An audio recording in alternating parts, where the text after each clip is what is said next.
The title of it is God's Design for the Family. And so last month we looked at God's design is to have two parents. It really is important to have two parents in the family. And last month we looked at the important role that mothers play in a family, and that would leave a huge hole if we didn't have mothers. And so today we're going to be looking at the important role that fathers play in the family. Now today, all across the country, in just about every church, they're going to be giving a Father's Day sermon. However, in most churches, the sermons are not going to be particularly honoring fathers. Typically, on Father's Day, you hear a sermon that's either reproaching fathers or admonishing them, or the speaker is saying what the perfect father should be, this or that. Because ever since the rise of the feminist movement, it hasn't been cool to honor fathers on Father's Day.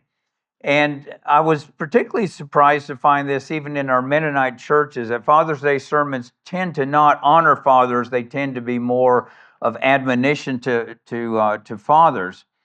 But that's not how God feels about fathers. And He's probably, I don't know any way that we could be more honored as fathers other than the fact that God Himself chooses to call Himself Father. In a lot of pagan religions, they worship the Great Mother. I mean, great is Diana, and the Romans had the Great Mother that they worshiped. And God is not male or female. I think we all know that. He's spirit. When we get to heaven, we're not going to see a guy with white hair the way he's sometimes portrayed. He's not male or female, but He has chosen, just in His relationship with us as humans, to portray Himself as a father. And so I don't know what greater way that He could do to honor us.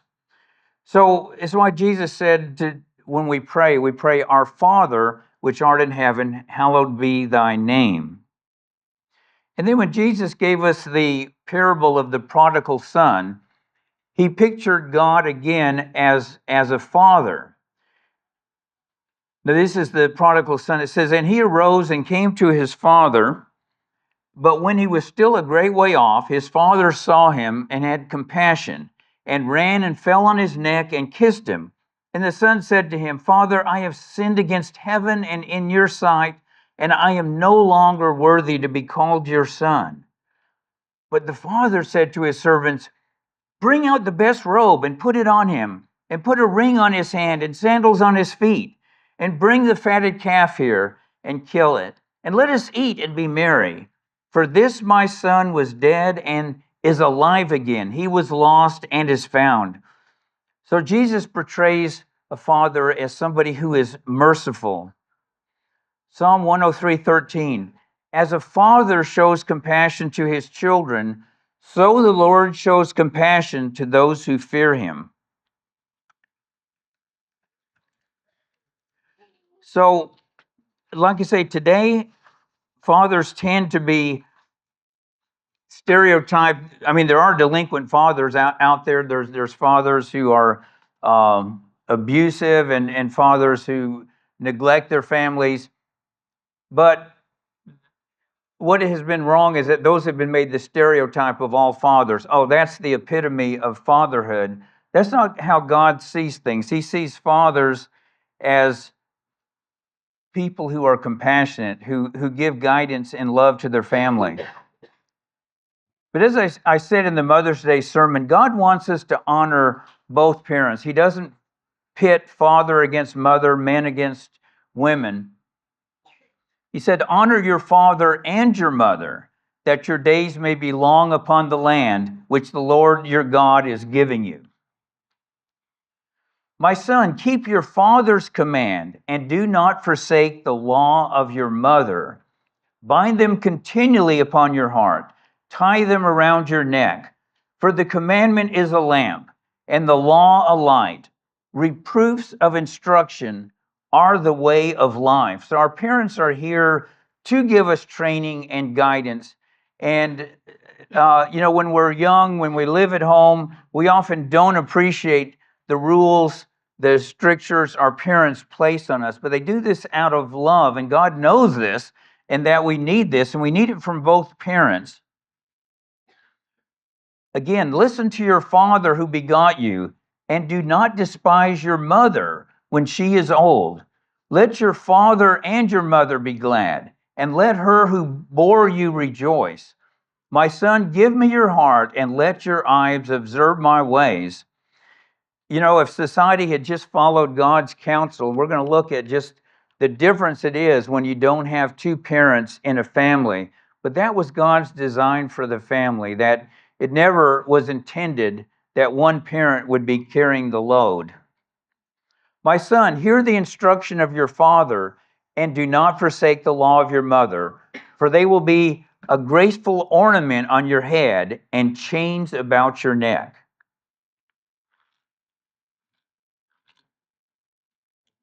So one of the major roles that fathers play, often in the world particularly thinks of them as providers, and that is one of the big functions that we do fulfill as our role as fathers. But the role that particularly the world often overlooks is that of providing guidance, stability, instruction, and discipline in a family. And so when a family does not have a father, then you're missing those things, and the results are often not good. Hear, O son, a father's instruction, and be attentive that you may gain insight.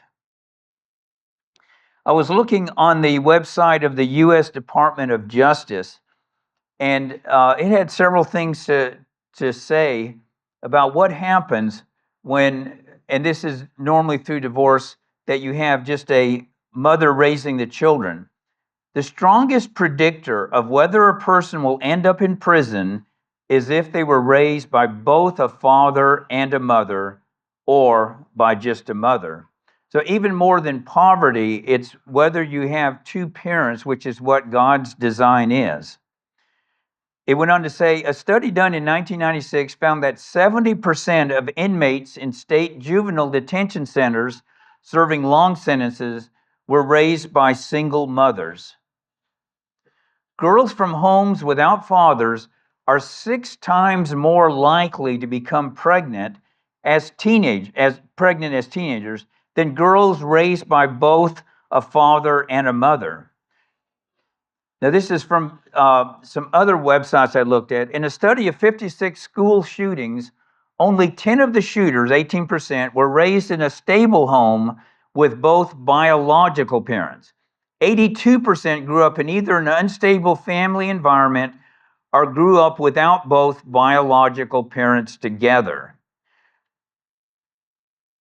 According to one study, 72% of adolescent murderers and 70% of long-term prison inmates come from fatherless homes. 75% of adolescent patients in substance abuse centers are from fatherless homes. So what causes fatherless homes? And this is where the government is so contradictory. You know, it knows these statistics. Like I say, most of these statistics have come from the government. So they see it's going to cause a lot of problems for society when a home is split up. But most of the time, fatherless homes are from divorce. Now, there are fathers, like I say, who are derelict, or, you know, sometimes you have a father who has died or is in prison, something like that. But the vast majority of the time, why we have fatherless homes is because of divorce. That, you know, our laws allow a woman to divorce her husband, and she's almost certain to get custody.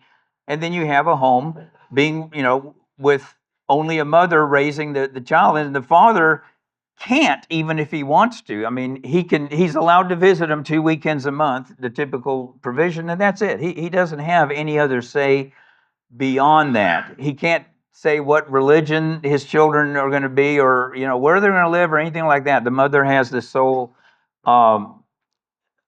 say on that. Now, you'd think, like I say, because the government knows how this turns out so much of the time, that there would be strong disincentives for people getting divorced. That, okay, If they want to get divorced, wait till their children are raised, and let's really make it hard. But that's not how the law works. When I was doing title work,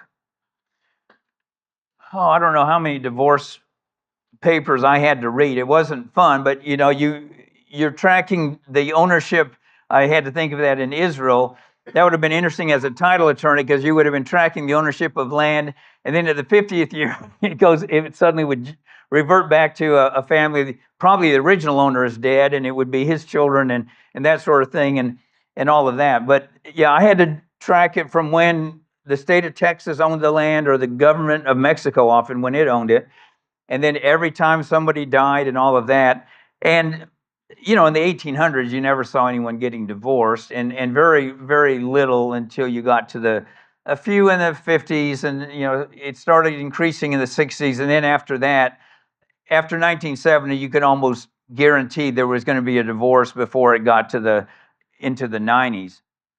So I had to, as part of examining the title, read a lot of divorce papers. And the thing I noticed, and I was looking at land, and so these were not like newlyweds. These were a bit more mature couples, that when there was children involved, the divorce was almost always filed by the mother. I think I maybe saw one or two where a father filed for divorce, but it was normally the mother filing for divorce because she was going to get custody of children. Now, I'm not saying this as a negative towards women, because men and women behave exactly the same. In the Old Testament, and in most ancient societies, the father got custody. And so, you see in the Old Testament that men had no hesitation to divorce their wives. They would have had hesitation if they were going to lose their children in doing that. So yeah, men or women are going to behave the same. The government should just take away that incentive or create a disincentive. And of course, Jesus, he just outlawed divorce, period. And so you would not have these problems. And somehow it worked. I mean, for 1,700 years in European countries and America, divorce was forbidden. Somehow people made marriages work. When divorce is not an option, when you are together for good, it's amazing how couples find a way to work through their problems. If divorce is an option, it's amazing how couples suddenly, there's no way out of this. We're in just a thing that can't be worked out. Well, yeah, it's because you have an option of getting divorced. And the impact on fathers the impact on children is enormous. I was showing you the statistics. It's also very devastating to fathers when they lose their children. One of the studies I looked at, this was from the University of California, and they found that the suicide among parents after divorce, people who think that divorce is going to solve all of their problems, the rate of suicide among divorced people is 2.5 times greater than it is in society in general. But the interesting statistic is that divorced men are more than 8 times likely to commit suicide than divorced women. Fathers live for their children, and yeah, when your children are taken from you and you're just kind of undocked from your center of gravity, the effect is just devastating. So you children out here, I know this is directed to more adults, but you really need to realize how incredibly blessed you are to be raised in an Anabaptist community where divorce isn't permitted. None of you are having to wonder, mom and dad going to get a divorce and we're going to be split up? What's going to happen? I mean, you can go through life with the assurance, your parents are going to be together. There's not going to be a split up, and there aren't going to be these devastating things. Now, God didn't just give us a commandment not to divorce. He did, but he also gave us a manner of living where we wouldn't want to get divorced. So, looking out here, now I don't have secret cameras in your homes or anything like that, but I can't think of anyone that I'm even vaguely aware of, in our church who, would be sitting there, oh, I wish I could get divorced. Yeah, just marriage is just such a miserable thing. If I could just get out of this marriage.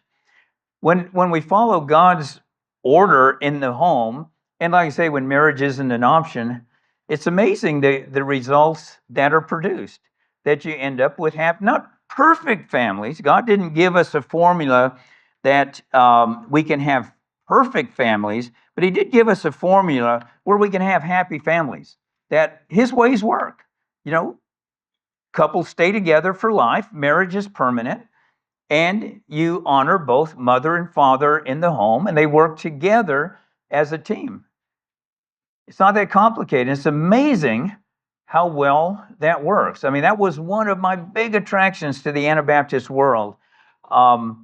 There's a lot of adjustments. I mean, about 40% of our congregation are people who aren't from Mennonite or Amish background, and we've all had adjustments, still are making adjustments. But I'd say the most positive thing, aside from the correct teachings on war and things like that, was looking at the families. Just wow, to have families who are actually happy, who aren't fighting all of the time, who aren't going to be splitting up, who don't have the messes that I saw so much of my life out there in the world. So yeah, God's aim is to give us a way of living where people don't want to get divorced. I can't even imagine living. I know it's going to happen at some time because of death, and you don't know who's going to pass away first. But it's just hard for me right now to imagine life without Deborah. It's just you become such a team working together. Yeah, it's going to be hard when that time comes, but it won't be through divorce. It'll be through death. Now, I was looking back on my computer. It looks like the last time I preached on a Father's Day was way back in 2018, and I had shared a little bit about my father and just honoring him. And I thought today I would just share a little bit about my father-in-law, Deborah's father, who was Alexander Dara. Okay, so here is a picture of him, and this is how he looked when we got married. So he was nearly 50 years old when Deborah was born. So when Deborah and I got married, he was 70. So there was a 50-year just about age gap difference between he and I. And and just preparing this message, I thought, oh, I wish I had got to know him better. I know him primarily through Deborah, what she's told me about their family. So this would be my father-in-law, Alex Dara, when he was close to 50. The little babe 1-year-old there is Deborah. So like I say, there's a big age gap between her and her siblings. And like I say, her parents were her dad was nearly 50 when she was born. But yeah, what she told me about her parents really had an impression on me. Now I was blessed to have a very happy childhood, to be raised in a stable home, and good parents.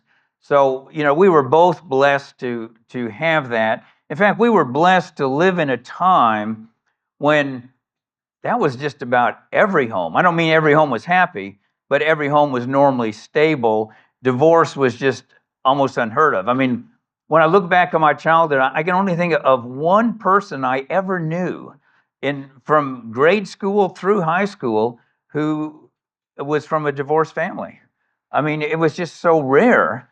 Now, in some states, it would have been, a little bit more common. I was living in Texas, but like I say, you hardly heard about it. It was like something, oh, that's something to do in California or something like that. It was just really rare. I mean, families stayed together, children had that stability, and that was normal.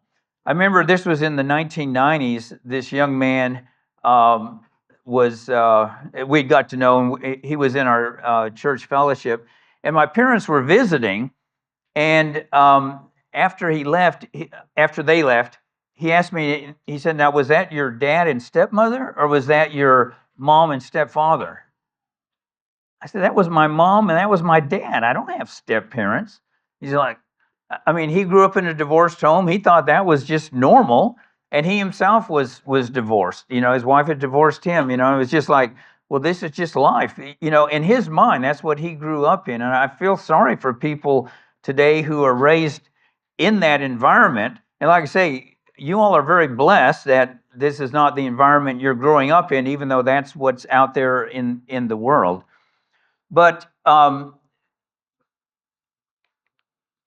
when Deborah was, when I got to know her better after we got married, and she was telling me a lot about her family, I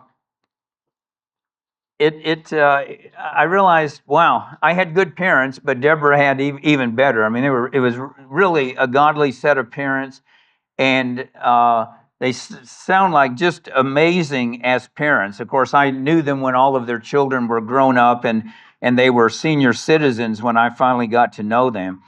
But now her dad was very firm. I mean, and her mom too. I mean, like I say, they shared the discipline responsibilities. She said they just worked as a total team. You could not play one of them against the other. You never got away with that in her home. And the thing that was interesting to me was that her dad never got angry, never raised his voice. Now, I had, good parents, and I praise and honor them. But in my home, I mean, when we children got out of line, I mean, then it was yelling and screaming, and then you're going to get a spanking after that. But I just thought that was normal. If things are going wrong, you raise your voice and all of that. And so it was like, your parents never raised their voice, and I never ever, the years I knew them, ever heard either one of them, raise their voice. Now, I grew up in a different home, and I have not been able to match her parents. I will confess to that, but I've tried to learn from their example. I was very, very impressed, just seeing the fruit in her life of her parenting and how they molded her.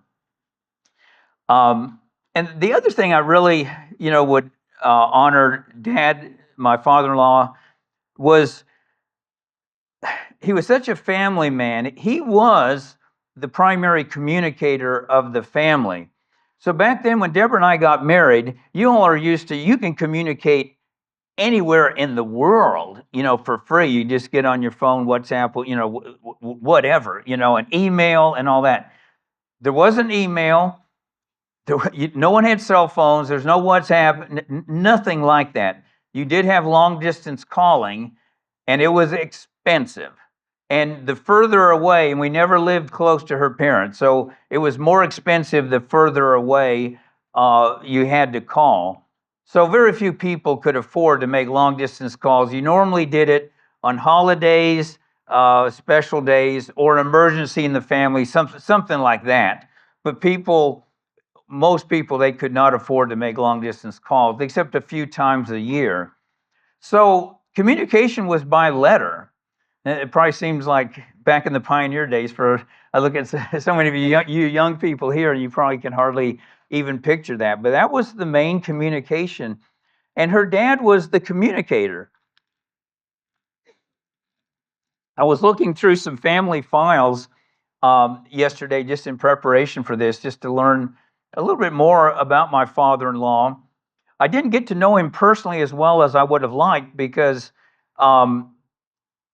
they lived, the closest they ever were from us was like 8 hours away. The first year of our marriage, I was in Texas, Deborah and I were in Texas, and they were north of Chicago. So, I mean, it was, I never saw them the first year after we got married. And then after that, it would be only a few times a year just because of the great distance. So I regret I did not know him as well as I would have liked. And then he began having health problems. He lived into his 90s, but he had Alzheimer's at the end of his life. And well, there are a number of things happened. The big barrier was they were Jehovah's Witnesses, and Deborah and I were as well. And so then just 4 years into our marriage, I left JW's, and then Deborah left 6 months later. And they're supposed to shun. They practice even more strict than the Amish on shunning. But her parents never totally shunned us. They were supposed to, but they never did. But it certainly put a barrier. I mean, I don't know what he must have been thinking, like, wow, I entrust my daughter to this guy, and now he's pulled her out of the one true church, and they're headed for destruction. But he was never cold to me. He never rebuked me about that. I know it must have, bothered him a lot.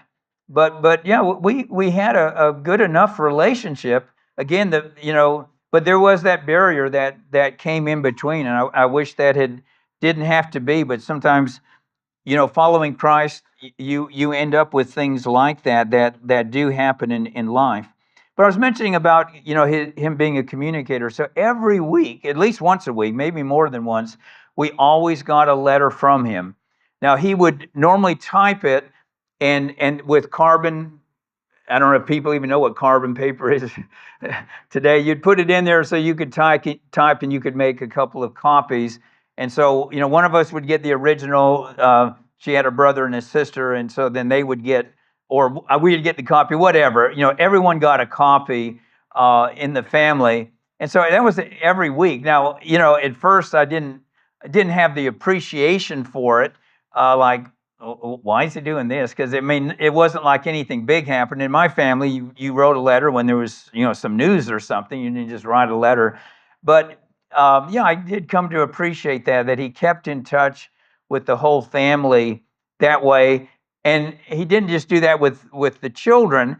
Going through a family album, I saw all these letters that he would write to his father-in-law. In fact, he wrote the day after they got married, the first day of their honeymoon, he wrote a letter to his wife's father, to Deborah's mother's father, thanking him and saying, I know that the best way I can say thank you is to take good care of your daughter, and it's what I intend to do. It was really a precious letter, but there was a lot of that. And I thought, well, he really set a good example of communicating, as a parent and as a father. Sometimes it's easy in a family for the mom to be the main communicator, and that's okay. But it's really good when fathers participate that. And like I say, in their family, he was the main communicator. I wish I got to know him better, and I wish I could share now how much he did affect our life. But I can say this: the way that we honored him was, and Deborah's mother, was we patterned our family after theirs. So, I felt like I had a good set of parents, and I did, but I could see that her parents were definitely even more committed, more godly than the home that I was raised into. So I wanted their home to be the model that our home would have, and that was what I've tried to do. I'm sure I did not succeed anywhere near what her father did, but I've tried to honor him in that way. But I wish now, when I was preparing this yesterday, I was thinking, I wish I had communicated that to him. You don't think to say those things. I know it would have meant the world if I told him, Dad, I've got two sets of parents, but Deborah and I have decided we've modeled our home after the way you raised your children. Not that there was a gigantic difference between the two, but like I say, I'd say just a bit more family commitment, a little bit more gentleness, coupled with the firmness. And so he influenced my life. It's influenced my children, and all of that. And my big mistake was never telling him. You don't think to say that, and there's a lot of things you don't appreciate until your parents are gone, and then you realize the things that they did do. Well, I want to close with just a little bit of admonition or advice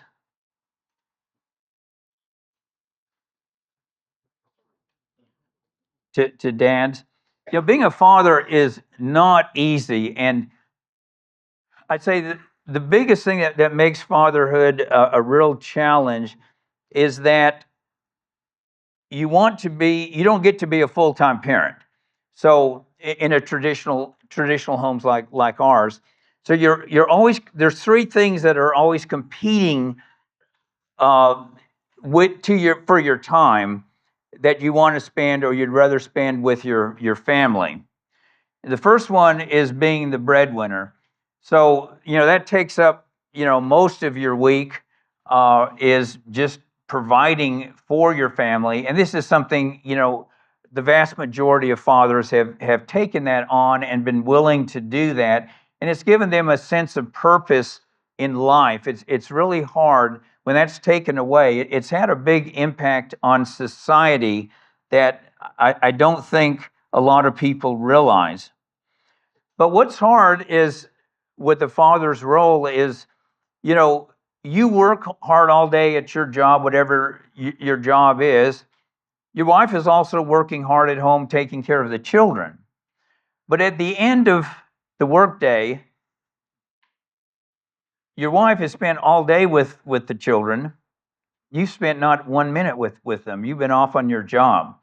So then you've got just the evening and the weekends to spend that time with your children. And it's not because you're being neglectful. It's what God and society expects of you. So just in the way of, if I can give any advice on this, if you can possibly avoid it, don't work more than 40 hours a week.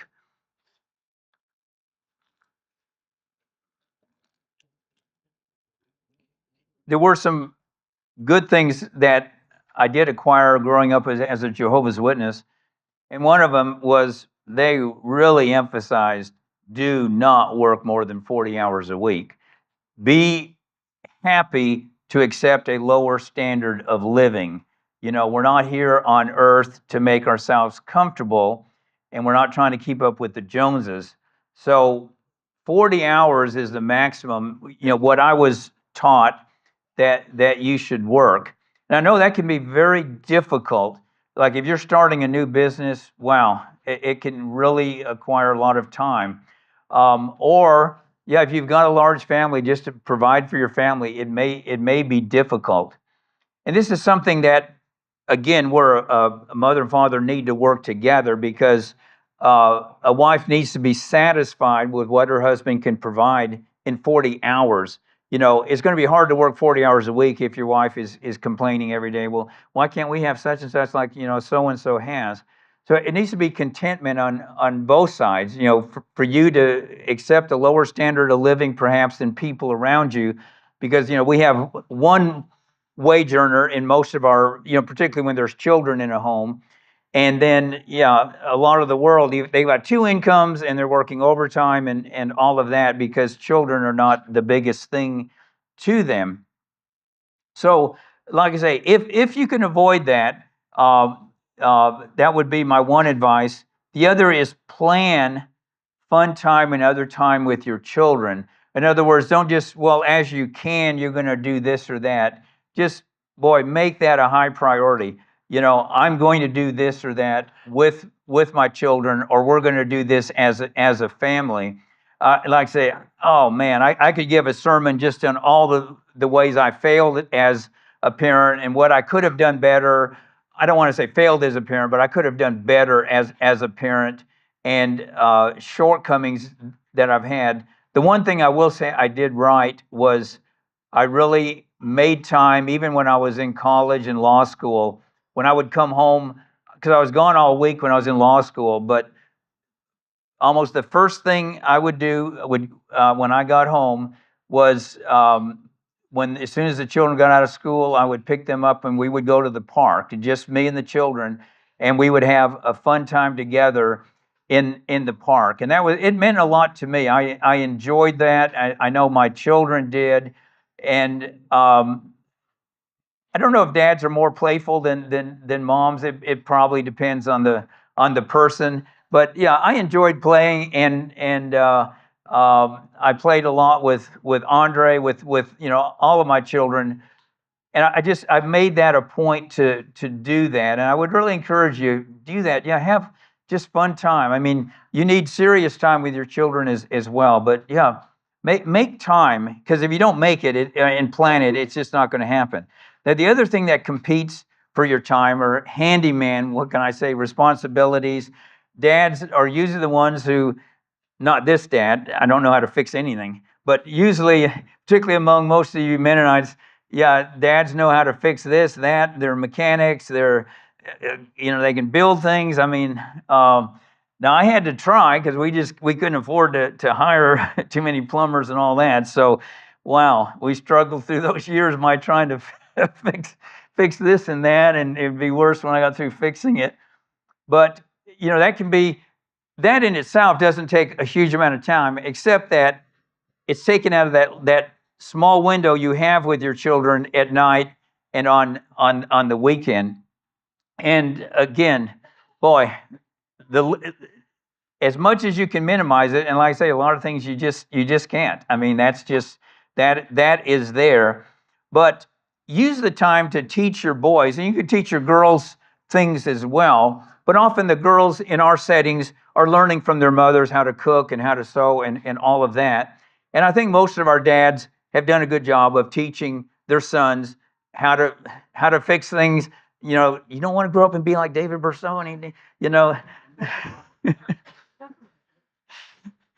So yeah, most of you teenage boys out here and that you know how to do quite a bit with your hands. So yeah, use that time as a time you can bond with your children and not just teach them practical things in life, which is really good to do, but you teach them moral lessons at the same time. I know, I mean, there were probably a number of them, but the lesson that came to my mind last night when I was thinking about this was, I don't know how many times I heard it from my father. If you're going to take time to do a job, take time to do it right. I must have heard that over and over again.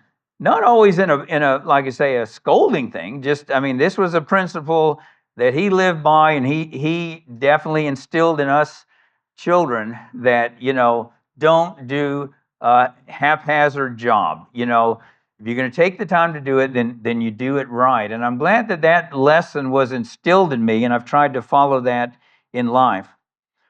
Now, the third thing that makes it hard as Christian fathers are church responsibilities. And this, it often seems contradictory, but it's not. Again, you have this small window of time, and you get home from work, and you've got the weekend, and you've got, like say, a lot of projects often that you have to do.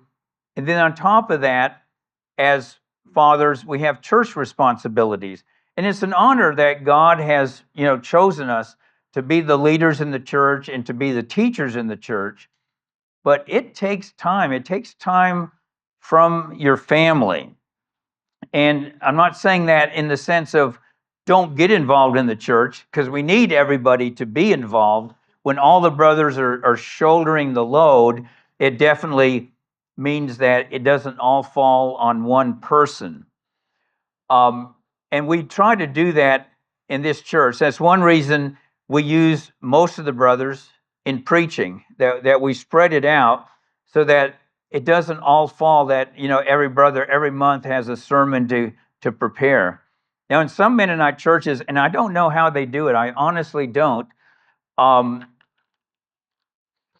they'll have like one bishop and maybe a minister, a deacon, something like that, and only the ordained ministers can preach. So the first Mennonite church I attended, there was just there was a bishop and a minister. They took turns. So every other week, one of them was preaching. They both had families. I don't know how they did that, because they gave good sermons. I thought, wow, that is quite a workload. In the early church, when you were in the ministry, you didn't have a secular job. They would have looked at that as something scandalous. You gave your full time to the ministry. So yeah, you had children at home, but you weren't having to juggle a job and ministry both. Ministry was your job. The church supported you, not like the churches today where you get a nice salary and a big house and all of that. You didn't live necessarily very high on the hog as a minister, but your needs were taken care of by the church. I'm glad we don't have a professional salaried ministry as Anabaptist. And I know it's not going to change the way we do things, but it does mean, wow, we need to spread the load out. And that's one reason why in our church we've got 3 elders, we've got 3 deacons, and if we need more deacons, yeah, you deacons don't hesitate to say, look, the workload is too much, because you don't want your church responsibilities to end up hurting your family. So one piece of advice, for all of you, never sacrifice your family for church responsibilities. That's the last thing we want on any father is, yeah, we need your help in the church, but if you're going to have to sacrifice your family to do it, it isn't worth it. Your first calling, your first spiritual calling and responsibility is always to your family. So again, I'm not saying this to use it as an excuse. Nope, I don't want to be deacon. I don't want to do this because I've got my family. Yeah, we all do need to share the load as brothers. But yeah, if you can see this is really, really cutting into my family life for whatever reason. Some people have a different work situation. They're able to handle responsibilities differently. Their children are different. Whatever. We're not all in the same boat. Just, yeah, always say something if you see my family's being sacrificed, because it is not worth it. You will regret it later on in life if you let your family be neglected to take care of church responsibilities. So that is all I have to say this morning. Just want to end by saying Happy Father's Day to all of you fathers out there.